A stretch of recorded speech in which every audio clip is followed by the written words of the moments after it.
नमस्ते बच्चों, आज हम पाठ 7 भूगोल में मानवीय अधिवास का अध्ययन करेंगे। भारत में अधिवासों के प्रतीकों के उदाहरण। ये आकृति दी है, आकृति 7.1 अ 7.1 आ। ये जो आकृति है ये उपग्रह प्रतिमाएं हैं जो यहाँ दिखाई गई है। इसके आधार पर मानवीय अधिवास का अध्ययन करेंगे। अधिवास शब्द का अर्थ हमें जैसे कि मालूम है, समीप प्राणियों के रहने के स्थान होते हैं। जैसे कुछ जंगली प्राणी होते हुए जंगल में रहते हैं तो उनको उनका अधिवास जंगल कहा जाता है। उसी तरह मानवीय के रहने के स्थानों को भी अधिवास कहा जाता है।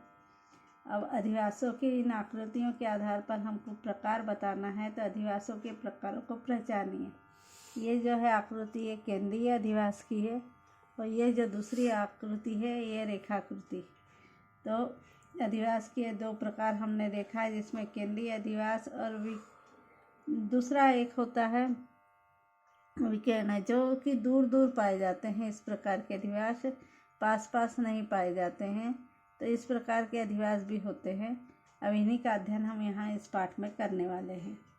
इनमें से कौन सा अधिवास केंद्रीय प्रकार का, उसके क्या कारण हो सकते हैं।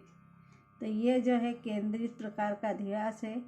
इसके कारण लोग वहीं रहना पसंद करते हैं जहाँ जलवायु अनुकूल होती है, पानी की उपलब्धता होती है और मिट्टी जो है उर्वरक होती है, जहाँ यातायात के साधन पाए जाते हैं। जहाँ पर मनुष्य को रहने में सुलभता उपलब्ध होती है, ऐसे ही स्थान पर मनुष्य रहना पसंद करता है। तो केंद्रीय अधिवास जो है वो मैदानी प्रदेशों में, नदी के घाटी के प्रदेशों में और साथ ही साथ उर्वरक मृदा जहाँ पाई जाती है, इन स्थानों पर पाए जाते हैं। प्रकीर्ण जो बिखरे हुए अधिवास रहते हैं, अधिवासों का भाग कौन सा है, तो ये जो देख रहे हैं हम प्रकीर्ण और बिखरे हुए अधिवास, उसका क्या कारण होगा। तो पहली बात तो ऐसे अधिवास जो है दुर्गम भागों में पाए जाते हैं, और दूसरी बात जो मरुस्थलीय प्रदेश हैं उन प्रदेशों में, पर्वतीय प्रदेशों में भी दूर दूर, हम भारत में ही देखते हैं हिमालय पर्वत के ऊपर जब हमें दिखाया जाता है हिमालय पर्वत में, हिमाचल प्रदेश में, तो दूर दूर हम घर देखते हैं, पास पास घर नहीं दिखाई देते हैं। मरुस्थलीय प्रदेश में देखेंगे तो राजस्थान में जहाँ थार का मरुस्थल है, उन भागों में भी दूर दूर अधिवास दिखाई देते हैं। तो ऐसे अधिवास प्रकीर्ण बिखरे हुए होते हैं। ऐसे अधिवास इन्हीं प्रदेशों में दुर्गम भागों में पाए जाते हैं। ये अधिवास भारत के किस प्रदेश में होंगे, इसका अंदाज़ा लगाइए। तो ये जो अधिवास हम देख रहे हैं केंद्रित अधिवास, ये हमें भारत में जहाँ जलवायु अच्छी है, मैदानी प्रदेश है और यातायात के साधन हैं, परिवहन संचार की सब सुविधाएं उपलब्ध है, ऐसे भागों में हमें दिखाई देते हैं। और ये जो अधिवास है रेखाकृति जो प्रकीर्ण प्रकार के हैं, ये हमें पर्वतीय प्रदेश, दुर्गम भाग, मरुस्थलीय भाग, ऐसी जगह में दिखाई देते हैं। और इसका भौगोलिक स्पष्टीकरण दिया है कि भारत में जलवायु में पाई जाने वाली विविधता किस प्रकार से। हमारे यहाँ उत्तर भारतीय पर्वतीय प्रदेश में समशीतोष्ण जलवायु है, न खूब ठंडा न खूब गर्म, गर्मी में भी वहाँ ठंडा पाया जाता है।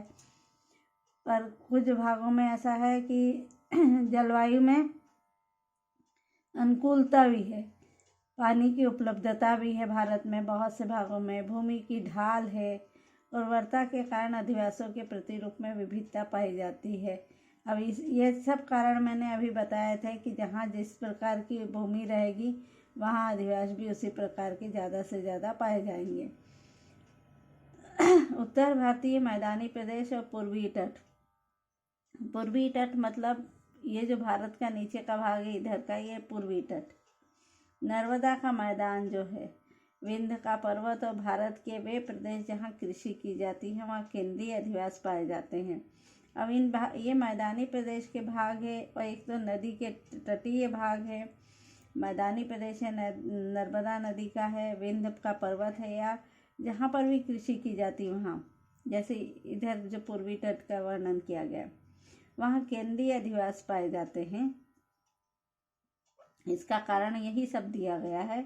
इसके विपरीत मध्य भारत का वनाच्छादित जो भाग है, राजस्थान का पश्चिमी और दक्षिणी भाग जो है, हिमालय का ढाल वाला क्षेत्र एवं खंडित तथा उतार चढ़ाव वाले प्रदेशों में भी मानवीय अधिवास विरल और बिखरे हुए पाए जाते हैं। मैंने पहले ही कहा है कि दुर्गम भागों में, वनाच्छादित भागों में, जैसे आसाम के आगे नागालैंड, मणिपुर, मिजोरम, अरुणाचल प्रदेश, ये जो राज्य हैं, या फिर हम जाते हैं इधर झारखंड में जाते हैं, या फिर उत्तर भारत की ओर जाते हैं तो जहाँ पर पर्वतीय प्रदेश है, हिमालय का ढाल वाला क्षेत्र है, यहाँ पर, या राजस्थान में पश्चिम में मरुस्थलीय भाग में, यहाँ पर जो है मानवीय अधिवास विरल और बिखरे हुए पाए जाते हैं। अब ये आप बताइए कि आकृति 7.1 आ में उपरोक्त ग्रही प्रतिमाएं नगरीय है या ग्रामीण? तो ये जो प्रतिमा है ये नगरीय लग रही है हमें, और ये जो लग रही है ये ग्रामीण है। धन्यवाद बच्चों।